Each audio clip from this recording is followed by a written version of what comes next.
মাঝে মাঝে প্রশ্ন আসে, কিছু কমন প্রশ্ন, যেটা এর একটা হলো যে রাতের বেলা কোরবানি করা যাবে কি যাবে না। রাতের বেলা কোরবানি করা যাবে কি যাবে না। দিনের বেলা কোরবানি করা উত্তম। কোনো উজরের কারণে দিনের বেলা যদি কোরবানি করতে না পারেন তাহলে রাতের বেলা কোরবানি করলেও কোরবানি শুদ্ধ হবে, অসুবিধা নাই। তবে রাত বলতে 3 রাতের হিসাব আপনি করলে চলবে না। রাত কয়টা? 10 তারিখ দিবাগত রাত অথবা 11 তারিখ দিবাগত রাত। 12 তারিখ দিবাগত রাত আর চলবে না। 12 তারিখের সূর্য অস্ত যাওয়ার সাথে সাথে আপনার কোরবানির সময়সীমা শেষ হয়ে যাবে। 12 তারিখ যখন চলে যাবে তখন কোরবানির সময়সীমা শেষ হয়ে যাবে। হাজরিনে কেরাম, মৃত ব্যক্তির পক্ষ থেকে কোরবানি করা হয় না যে দাদা মারা গেছেন, নানা মারা গেছেন, অনেক মানুষ দাদার নামে নানার নামে কোরবানি করে। এটা জায়েজ কি না? আমাদের বর্তমান যুগে মুসলমানদের মধ্যে ভ্রান্ত একটা ফিরকা খুব কাজ করতেছে। এই ফিরকার যে মতাদর্শ এটা নতুন নয়, মতাদর্শ অনেক পুরানো, তাদের নামটা নতুন।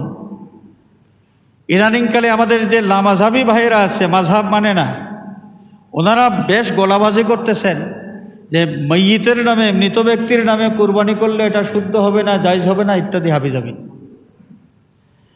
কিন্তু মাইয়িত যিনি, মাইয়িতের উপর কোরবানি করা ওয়াজিব নয়, যিনি তো মারা গেছেন কবে, তার পক্ষ থেকে কেউ যদি কোরবানি করে এটা হবে নফল এবং ইসালে সওয়াবের জন্য এটা জায়েজ।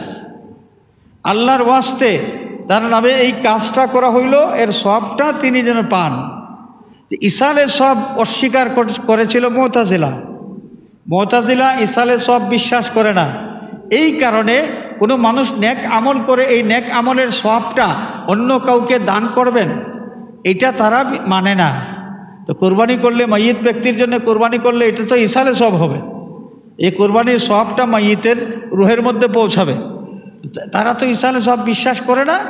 এই কারণে এই ফতোয়াবাদী আবার চালু রেখেছে তারা মাইয়িতের পক্ষে, মাইয়িতের জন্য কি নাই, কোরবানি করলে এটা জায়েজ নেই। আল্লাহ রসুল সাল্লাল্লাহু আলাইহি ওয়াসাল্লাম যখন দুনিয়া থেকে বিদায় নিলেন, সাইয়্যিদনা হযরতে আলী কাররামাল্লাহু ওয়াজহাহু তিনি আল্লাহর নবী সাল্লাল্লাহু আলাইহি ওয়াসাল্লামের নামেও কোরবানি করেছেন। নবীজির পক্ষ থেকেও নামে, তার মানে কি, নবীর পক্ষ থেকে কি করেছেন, কোরবানি করেছেন।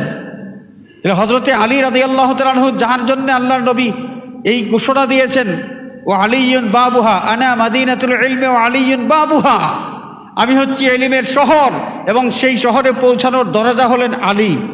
এই আলী রাদিয়াল্লাহু তাআলা আনহু শরীয়তের জায়েজ না জায়েজ কি বুঝতেন না? তিনি আল্লাহর নবীর ইন্তেকালের অনেক পরে নবীজির নামে অর্থাৎ নবীর পক্ষ থেকে যে কোরবানি করলেন, এটার দ্বারা প্রমাণ হলো যে কোনো মানুষ দুনিয়ার থেকে বিদায় নেওয়ার পরে তার নামে অর্থাৎ তার পক্ষ থেকে কোরবানি করলে কোরবানি করা জায়েজ। কোরবানি করা কি জায়েজ। হাজরিনে কেরাম, মাইয়িতের পক্ষ থেকে যেভাবে কোরবানি করা হয় ঠিক সেভাবে ইচ্ছা করলে জিন্দা ব্যক্তির জন্যও কোরবানি করতে পারবেন। আপনার মামা একজন গরিব মানুষ মনে করেন, কোরবানি দিতে পারেন না, আপনি ভাগনা কোরবানি করতেছেন, আপনার কোরবানির জন্তুর মধ্যে আপনার মামার একটা নাম দিয়ে দিলেন, অর্থাৎ এই একটা অংশ আপনার মামার পক্ষ থেকে আপনি কোরবানি করলেন।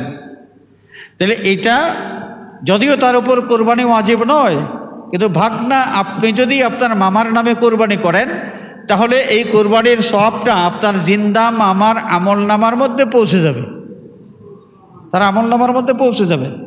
অতএব জিন্দা মুর্দা যে কারোর নামে কোরবানি করলে এই কোরবানিটা কি হবে, শুদ্ধ হবে এবং এটা হবে নফল হিসাবে, ইসালে সওয়াব হিসাবে, ইসালে সওয়াব হিসাবে, অর্থাৎ এই কোরবানির সওয়াবটা তিনি পেয়ে যাবেন, সওয়াবটা তিনি পেয়ে যাবেন।